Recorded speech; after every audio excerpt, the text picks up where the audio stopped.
Hi everyone.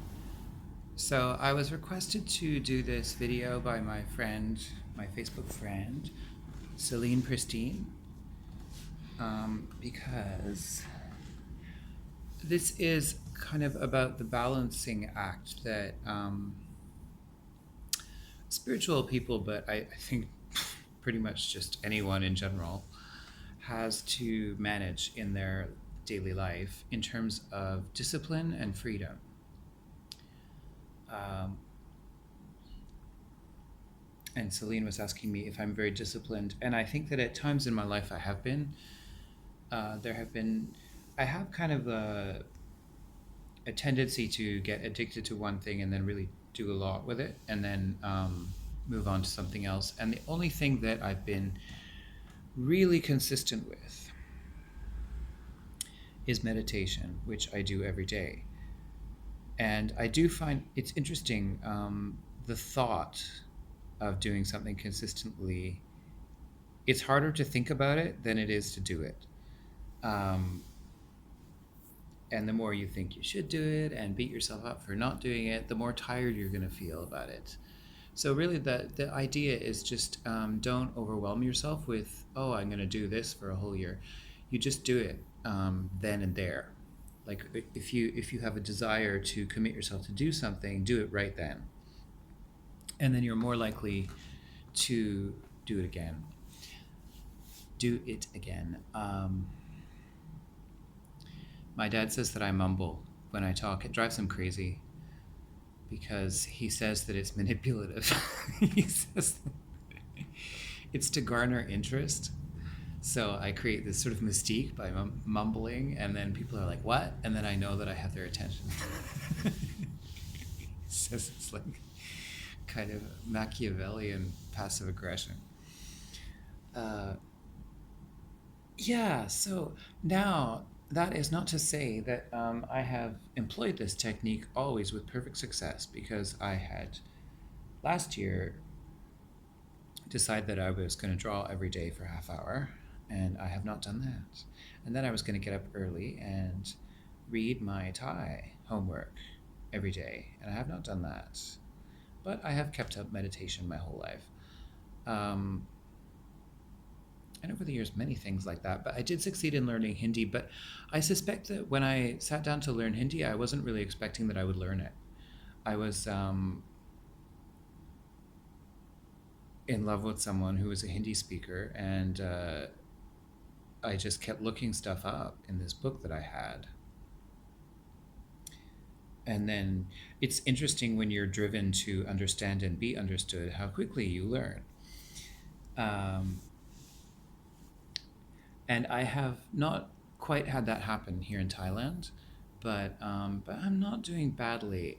I've been getting a lot of compliments from people in restaurants lately about my pronunciation, which is hilarious because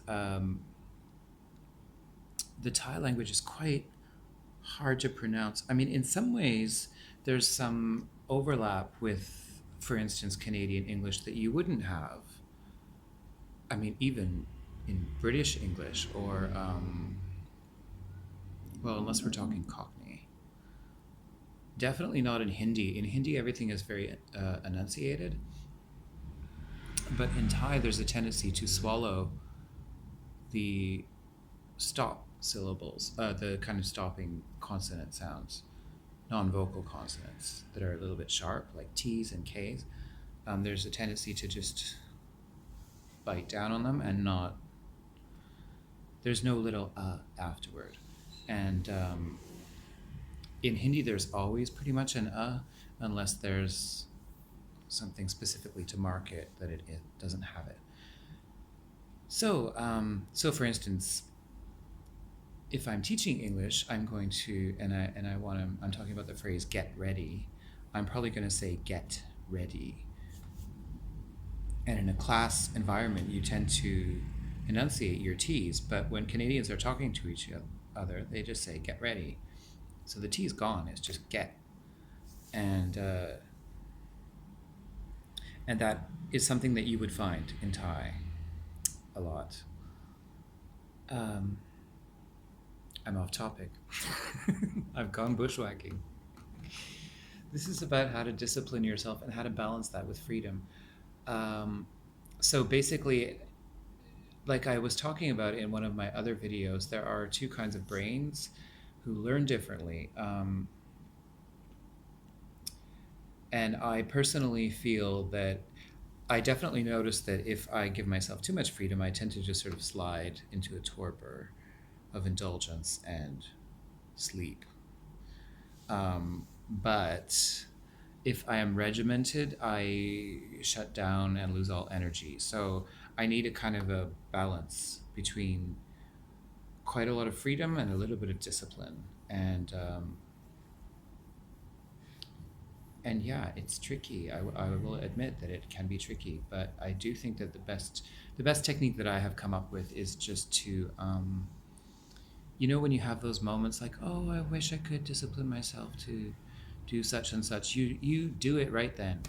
That is your calling to do it then. And even if you never do it again, at least you'll know, oh, I had the power to overcome it. That kind of um,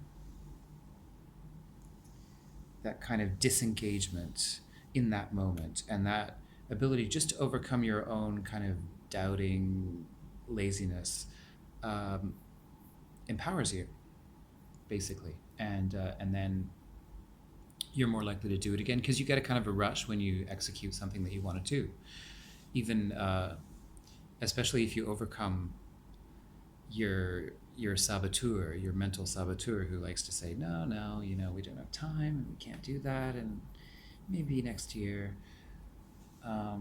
or you're never gonna do it because you're not effective at doing things. Like, the saboteur is very, very inventive at stopping you from doing stuff, and I don't really know why it does that. But I remember my teacher in India said that the key to being free was being free. And I remember finding that very frustrating advice because I had been meditating with the hope that meditation would make me freer, and it doesn't actually. What meditation does is it makes you detached, it makes you less influenced by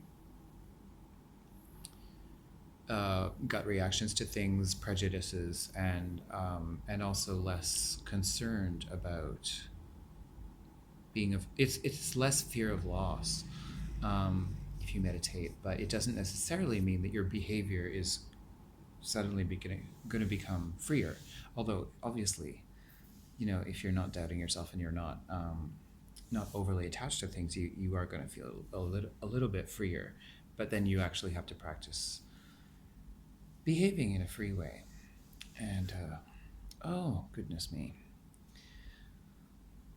yeah. When I started these videos, I there was a point kind of midway with my videos where I felt like I had the ability to ramble in a sort of relevant way. Like I would come back to the point. I feel like I'm doing a lot more wild bushwhacking these days. Anyway, that's okay. So, when it comes to meditation in particular, I will say this: you can do it anywhere. You can do it on the toilet, you can do it in an airplane, you can do it waiting in traffic. There is really unless you have like toothpicks holding your eyes open, there's really no reason you can't do it. Or if you're working on something specific that needs to get done, obviously you don't want to suddenly go into meditation. But there is a lot of time in the day that we spend wasting time, or just spending time. Not to be judgmental about wasting it, but we're here to enjoy ourselves on Earth. But we spend a lot of time kind of farting around and thinking that we're doing very important things while we're farting around. So I'm just saying, don't buy into the illusion that you don't have time for something, because you probably can make time. And I mean, there are huge exceptions. There are people who are working 3 jobs, but yeah. Anyway, so meditation, in that it basically consists of you closing your eyes and concentrating on something, is uniquely suited to.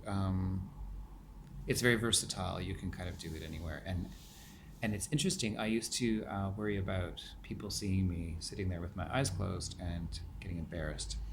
But you know what? The thing about having your eyes closed, you can't see them, and you very quickly lose interest in being embarrassed. It's funny because I thought that I would be sitting there like self-conscious the whole time, and it's not actually like for a couple of breaths you're a little self-conscious, and then it just sort of goes. At least for me, it did. Anyway, I think that's all I have to say on this topic. Thanks for the inspiration, Celine. It was really a good topic, and something I'm still kind of working on, but I hope that that little bit helps. Anyway, bye for now. Blessed be.